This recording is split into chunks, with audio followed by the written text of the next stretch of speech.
These are the notes for AP Calculus on the topic of estimating derivatives using numerical tables and units of derivatives. So let's start with estimating derivatives using numerical tables. Notice the table below shows the differentiable function. That just means the derivative exists, v of t, representing the velocity of a car. So notice in the top row it gives you the velocity, that's our function. And then the bottom row, it gives us the independent variable, which is time. And it tells you the units for each. And it says use the data in the table to estimate the acceleration. So we can't get the acceleration exactly because we would need the velocity equation function, and we don't have that. We just have a table of values there. Because remember, it starts with the position. If you take the derivative position, it's velocity. And if you take the derivative velocity, it gives you acceleration. So the best we can do is estimate, specifically at time 5. So the key is the acceleration at 5. That's what we're trying to estimate. So you can write it as a of 5. That's the same as the velocity derivative, so v prime of 5. And here we can get it's approximately equal to, so we use the squiggly equal signs here. It's approximately equal to, well, at time 5, notice, look here on the time row here, 0, 2, 4, 6, there it is right there. Remember, the derivative is the slope, so what we can do is find the slope between the closest points we can to the time we're given 5. So we can find, just using our slope formula,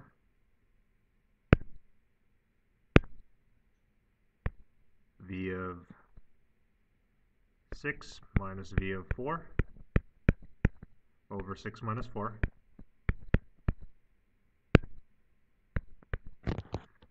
V of 6 using the table is 25 minus v of 4 is 16. 6 minus 4 gives you 2. So that ends up equaling negative 9 over 2. Or positive 9 over 2.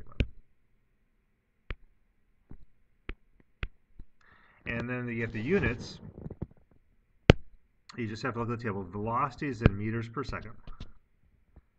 So these are the units on the numerator. Meters per second. And on the denominator, the units are time. So that the units for time are seconds, I should say. So you could write it like this, meters per second, but usually the way that's written, because when you divide by the seconds, it's the same as multiply by 1 over seconds, is meters per second squared. So that would be our estimate for the acceleration at time 5.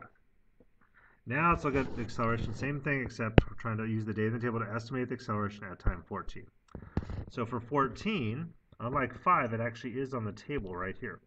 So there's more than one way to do that. So we're trying to find a of 14.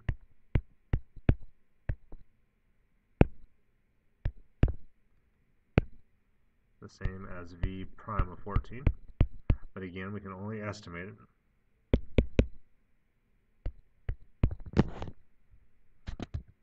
So we'd say that's approximately equal to.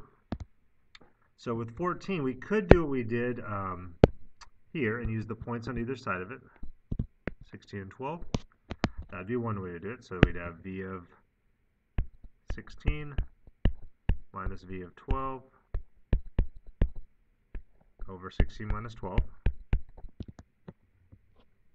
Or because 14 is actually on the table, you could also use the points at 14 and 16 or the points at 14 and 12. You could use this point and the one after it or this point and the one before. Those also would be considered acceptable estimations because we don't know which for sure, which would be the most accurate of those.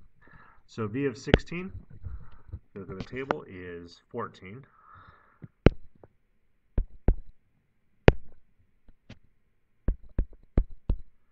V of 12 is 32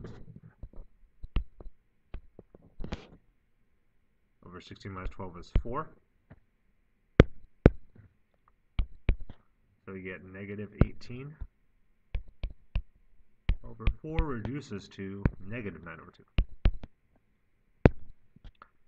And And again, the units are meters per second on the velocity, per second on the time, so we'd write that as meters per second squared.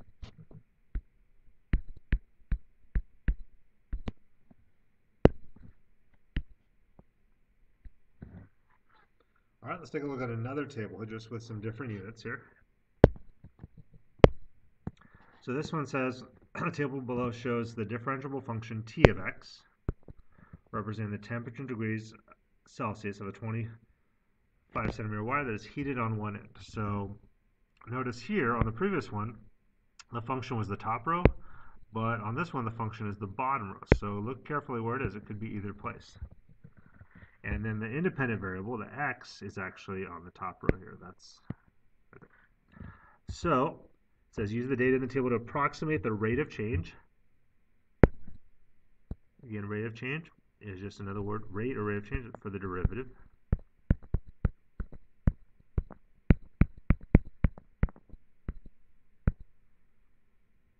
Again, we're approximating because we don't have the equation for it. The temperature of the wire at T equals 12. So the rate of change of the temperature wire at X equals 12. So notice X equals 12. This last time we looked on the bottom row, but this time X, the independent variable, is on the top row. So 12, you can see, is between 11 and 14. So we use these 2 points. So we're estimating the derivative of temperature itself is T of X. So this would be T prime of X, but in this case 12. And again, approximately equal to. You can see the closest points there, 14 and 11. So this would be T of 14 minus T of 11 over 14 minus 11.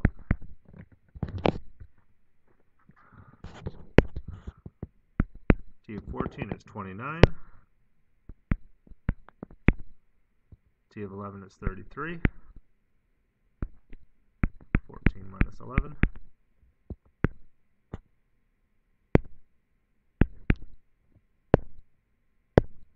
Gives you negative 4 over 3. And the units here, notice the units for temperature, T of X right here are degrees Celsius.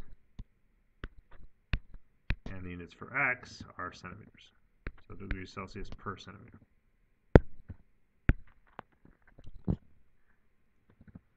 The last one, it says the same thing. We're estimating approximating the rate of change of temperature at, the only difference is the X value is 25.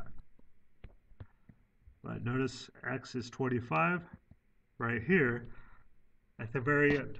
So the only points that would make sense to use are this point and the one right before it. So T prime of 25 is approximately equal to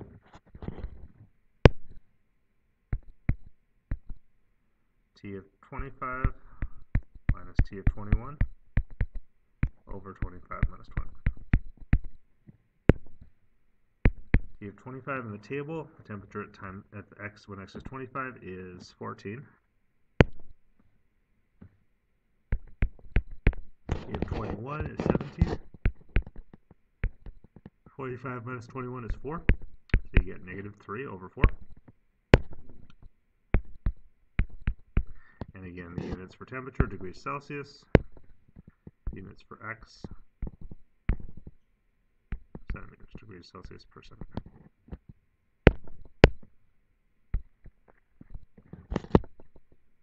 All right, let's take a look at something that are a little different now. Now we've looked at the tables, let's look at the units for derivatives. It says the height above the ground of a passenger on a roller coaster, t seconds, so there's units per time, seconds.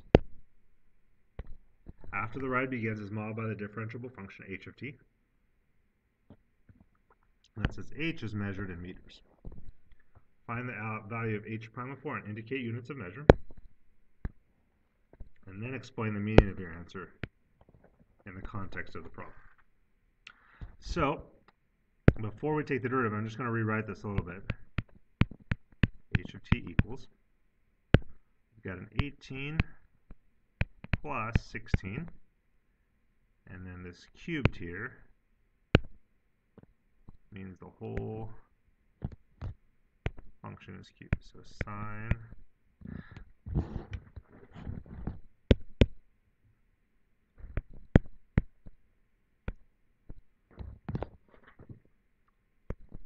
and I'm going to rewrite this so it doesn't look like we have to use the quotient rule as pi over 12t.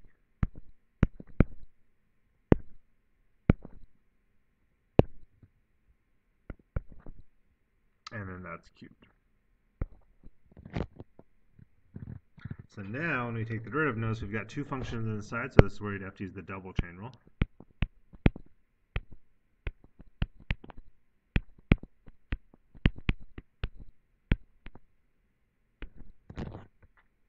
So now let's go ahead and find the derivative now that we've rewritten it in this form.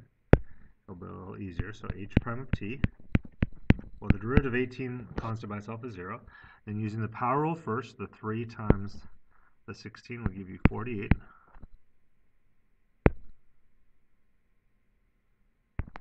And we'd have the sine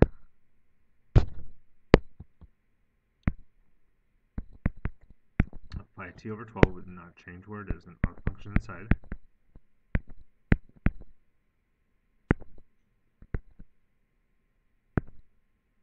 And the exponent becomes squared. That's the derivative of the outermost one. And then you have to take the derivative of the next one inside. Derivative of sine is cosine. Again, the function inside stays the same. Pi over 12t. And again, we rewrote it like this so it wouldn't look like you had to use the quotient rule. And then finally, the derivative of the innermost one, the derivative of pi over 12t is just pi over 12, since pi over 12 is a constant. Now, notice what we can simplify right away. This is all one term, even though it's kind of bigger. The 12 goes into 48 4 times. So, when you substitute in 4, we'll have 4 from right here, pi from right there,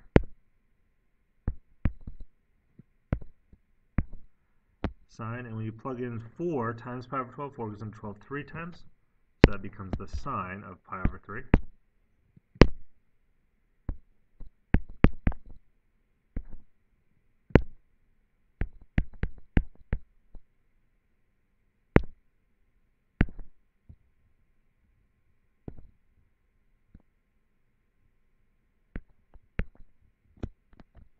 And then for cosine, same thing, when you plug in 4, it reduces to pi over 3.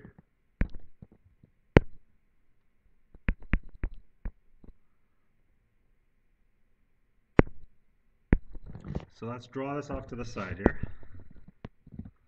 We just have one angle, pi over 3. We need the sine and the cosine.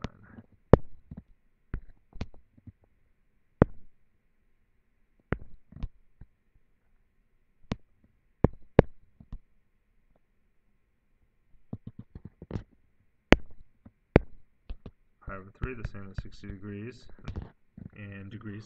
And so here's our angle. So we have h prime of 4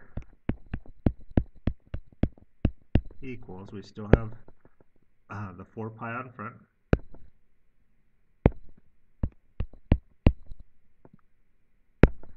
And then it becomes the sine of pi over 3. Well, we can fill on the side. This is like 60 degrees. So the opposite would be root 3. The hypotenuse would be 2.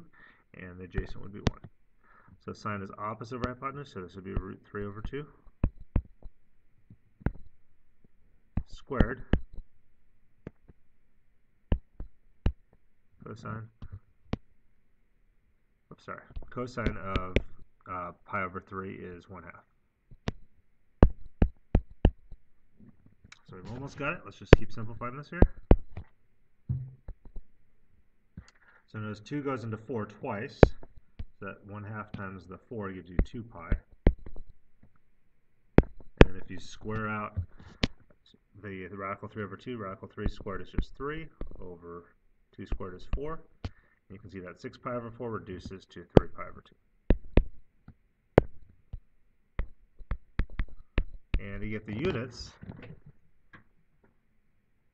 notice the units for h started off as meters, so that's going to stay there. But when you take the derivative, it becomes per, the units for, in this case, time, were seconds, so meters per second. So that's the first thing it asks us for. And now explain the meaning of your answer in the context of the problem. So you want to look and see if the derivative is positive or negative. In this case, it's positive. That means that the slope is positive, so the function at time 4 in this case is increasing. So we can first reference the time when we're explaining it at t equals 4, the units per time here are seconds.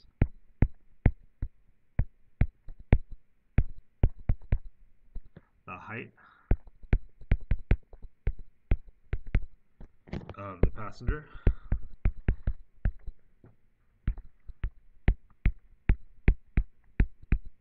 on the roller coaster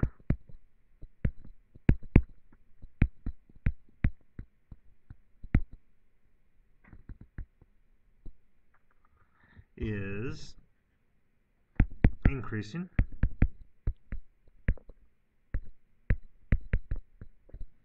at a rate, it's increasing because it's positive, of 3 pi over 2 meters per second.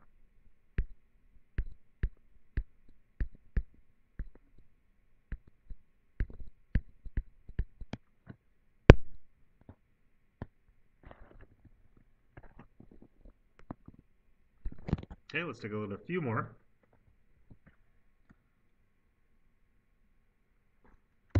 The next one, we're just looking at the units.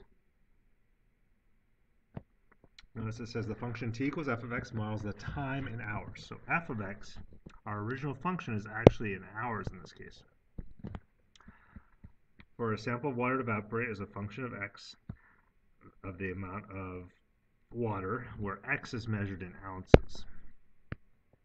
What are the units for f double prime of x? Well, let's start out with f of x. Those are hours. Now, before we get to f double prime, let's find the first derivative. Well, the hours are still there, but it's going to be hours per something. Hours per, in this case, the units for x, our independent variable, are ounces. Hours per ounce. And then if we take the derivative again, it asks us to find the units for f double prime of x. The hours would still be there. But now, kind of like acceleration, it'd be hours per ounce, so it'd be hours per ounce cubed.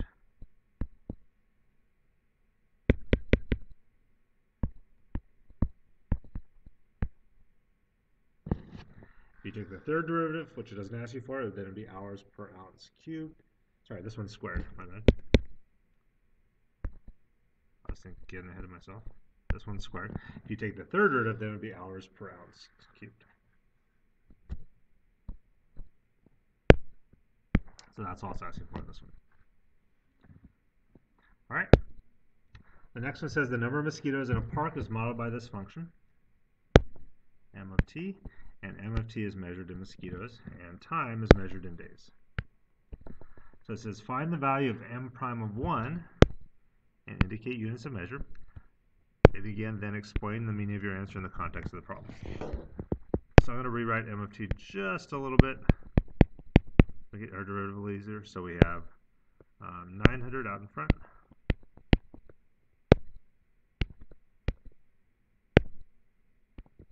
And 5t plus 3 to the negative 1/3.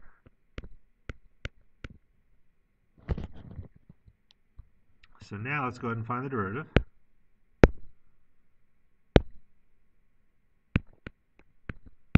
M prime of t. This one is just one function inside. So it would just be the chain rule, not the double chain like the other one.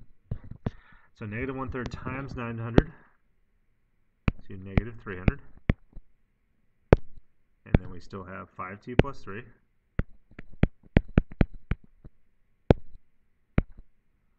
Subtract 3/3 from the exponent, so negative, sorry, this was just a positive 1/3, my bad. So subtract 3/3 from positive 1/3 gives you negative 2/3. And then the derivative of 5t plus 3, the function side, is 5. So let's simplify this a little bit before we substitute in 1.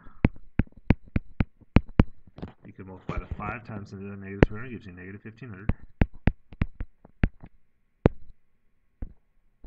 And then if we put this in radical form, it would be the cube root of 5t plus 3.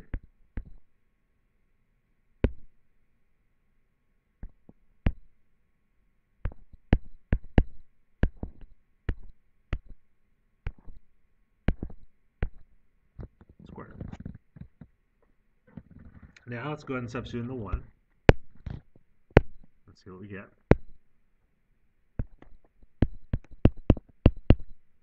So it'll be negative 1500 divided by cube root. And when you substitute in 1 there, notice 5 times 1 is 5 plus 3 gives you 8. So that becomes a cube root of 8 squared. So we get negative 1500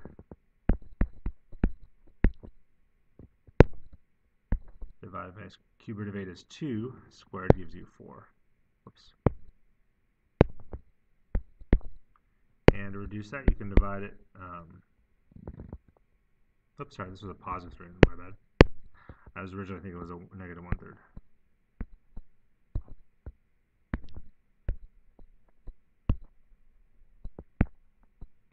That negative shouldn't be out front at all. So 1500 divided by 400. Well, if you divide 1500 by 2, 750 divided by 2, if you divide them both by 2. And half of 700 is 350. Half of 50 is 25, so 350 and 25 gives you 375.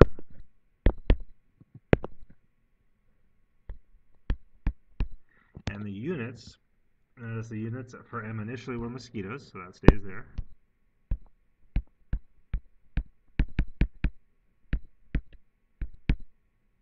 Per, the units for time here, it says are days. So per day.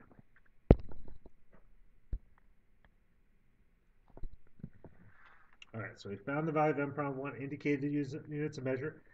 Now we just have to explain the meaning in the context of the problem. Again, since it's positive, we'd say at t equals 1, in this case it's 1 day,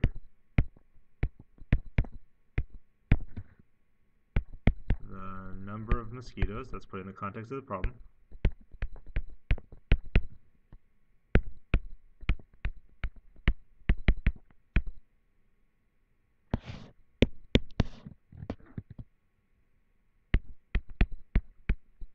is, since it's positive, that means the slope is positive, so again, that must mean the original function is increasing.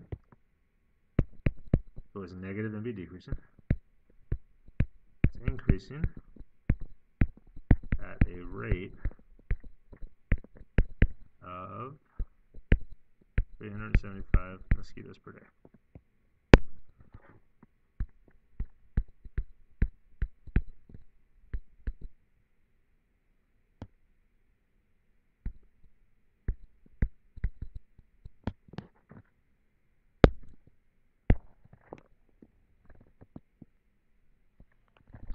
Now let's take a look at part B. Same function here. So for part B, now we want m double prime of 1, indicate units of measure. And explain the meaning of your answer in the context of the problem again. So, which form of the first derivative would be easiest to use here? If we use this most simplified form, you have to use the quotient and chain rule. So I would actually just use this form right here. Then you can just use the chain rule. Just make the 5 and the 300 1500. M double prime of t. And then we've got 1500. Oops, wrong way. And then 5t plus 3 to the negative 2/3.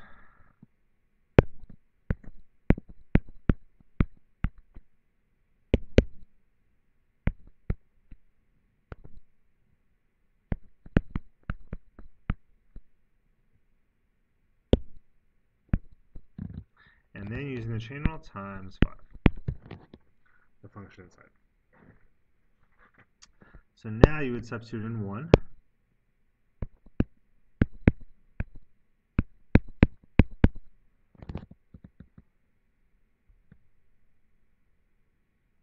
oops, wait, I forgot the, sorry. I forgot we were taking the derivative. So we bring down the negative 2/3, my bad. Erase this here.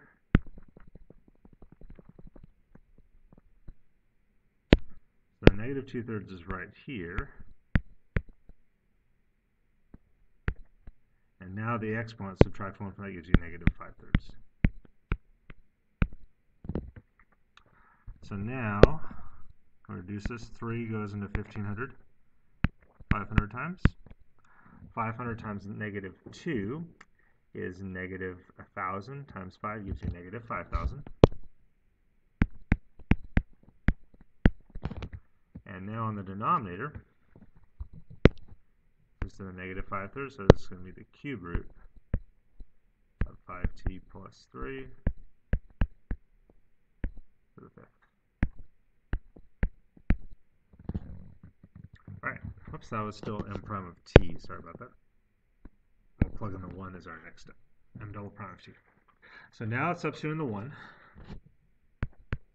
m double prime of 1, we'll have negative 5,000 over, again when we substitute in 1, 5 times 1 is 5 plus 3 gives you 8, so we have the cube root of 8 this time to the 5th.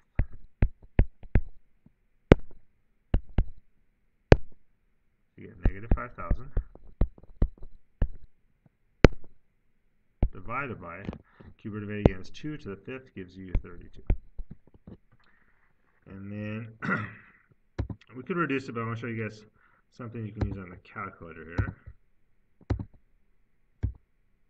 So what we can do is 5,000 divided by 32, and it gives you this decimal here. So you could write it like that, or if you want it as a fraction, you could go just hit the math button and then see the first one is fraction, and it reduces it for you. So it's negative 625 over 4.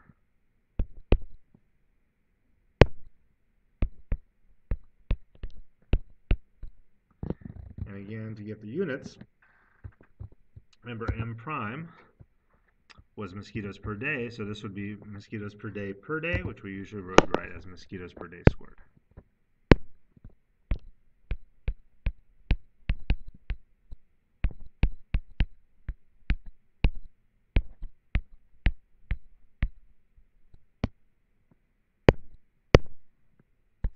And all that's left is to explain the meaning in the context of the problem. This time, notice we got a derivative that's negative. So that's going to tell us something is decreasing, as opposed to the positive ones we got earlier where something was increasing. So we can say, again, reference the time, at t equals 1 day. But notice this is the second derivative. It's the derivative of the rate. Derivative of the first one. Derivative. So we can say in our explanation, at t equals 1 day, the rate of mosquitoes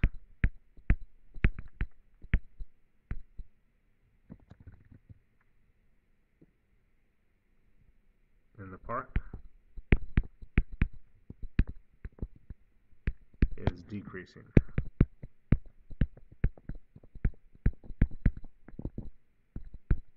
At, and then when you're saying decreasing that, you wouldn't say it's decreasing at a rate, at a negative 625 over 4 rate. So at a rate of 625 over 4 mosquitoes per day squared. Because if you say it's decreasing at a negative rate, that's kind of like a double negative would cancel out and make it actually increase. Mosquitoes per day squared.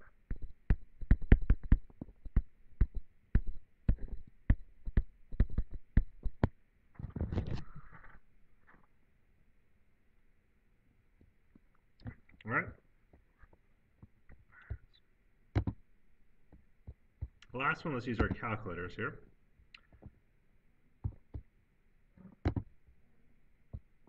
So I'll show both in the 84 and the Inspire. It says for t is greater than or equal to 0, h is a differentiable function of t, given by h of t is arctangent of a natural log of the absolute value of sine of 3t plus 0.5 that gives the temperature. in degrees Celsius at an Arctic weather station. Find h prime of 30 and give the best interpretation of h prime of 30 in the context of the problem. Indicate units of measurement. So, to enter this in, I'll do it on the 84 first. Okay, so take it one part at a time here. So first thing, arctangent on your calculator is not written that way. On 84 is tangent with a negative one here. So see that it's in blue on mine, so I have to get, so after I go, first thing let's check here, make sure when you hit mode, make sure it's on degrees like mine is here. If it's in radians, it'll give you the wrong answer with anything involving a trig function. So y equals, to get to the graphs, arctangent, second, and hit the tan button. That's what arctangent is. Another way of writing it, tangent with a negative one that looks like an exponent, but it's not. This means the inverse of tangent. And then natural log is right here. And then notice we've got the absolute value. So the way you get absolute value on the 84, you hit math, and then hit the right arrow once, and then it's the first one, ABS. And then what we want the absolute value on is 3. And there's a little typo on here. I apologize. I was thinking x here because in your calculator it's x, but it's actually t. So 3, but for our calculator's purposes, it's just going to be x. And just be careful with your closed parentheses. That closed parentheses closes off the absolute value function. Or the 3x, I mean. Whoops, I forgot the sign, didn't I? Okay, let's go back there. And what you can do is absolute value right here. Before the 3x, I want to insert the sign. So I just go a second INS here. Insert sign. There we go, 3x. So that closes off the sign. But then the next thing I need to close off is the absolute value signs. And then to close off the natural log, and then close off the arctangent. Let's notice there's 1, 2, 3, 4 open parentheses, so there has to be 1, 2, 3, 4 closed parentheses to match up with that. And then second quit. Oops. And then to take the derivative with your calculator, you just hit the math button. And I'll do this whole thing on the Inspire next. And then do nderiv, number 8. And the format of this is kind of like with the ones we're doing the integral, except there's a little bit less to put in. You just put what you're going to take the derivative of. So you can go vars, hit the right variable, y variable, 1 function. We called it y1. And then comma, your variable's x. And then comma, what we're substituting is 30.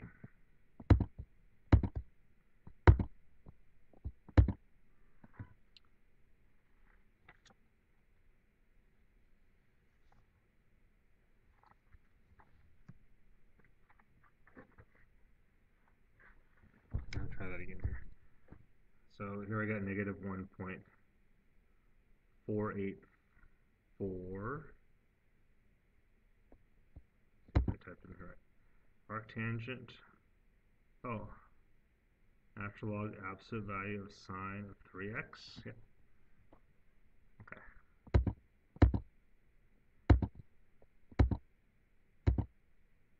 Yeah. So negative 1.485, I should say.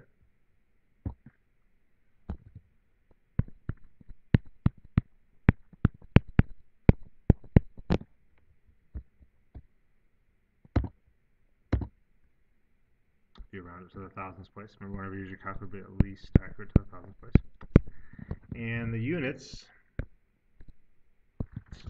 notice temperature on this one is in degrees Celsius. And then time is in terms of hours. So degrees Celsius per hour. So you have the best interpretation in the context of the problem. So at t equals 30 hours,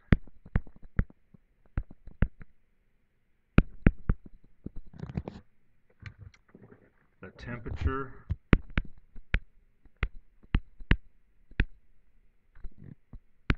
at the Arctic weather station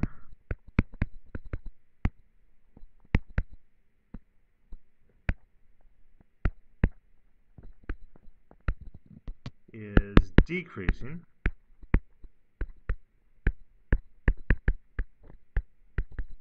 at a rate of, again we said decreasing because it's the negative sign, again we don't put the negative in our answer explanation though, 1.485 degrees Celsius per hour. Okay, so that's with the 84, how you do the calculator. And then for the Inspire,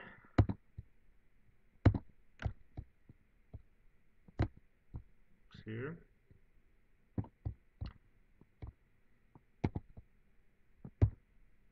so just go to New Document and Add Graphs. And let's go ahead and type this in on Inspire arctangent. It's on the trig button, so trig, there's arctangent. And then we have natural log.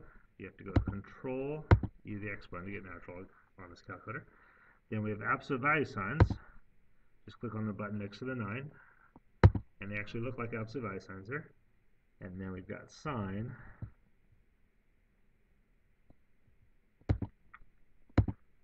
of 3x. Oops.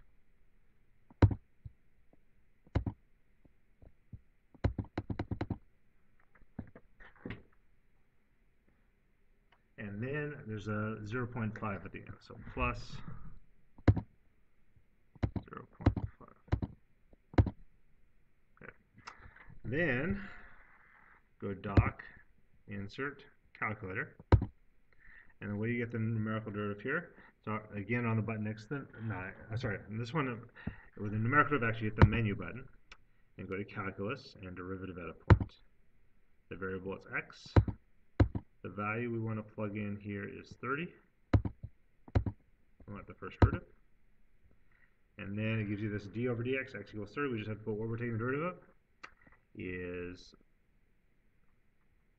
and hit the bar button, f1 of x. And we can see we also get negative 1.485.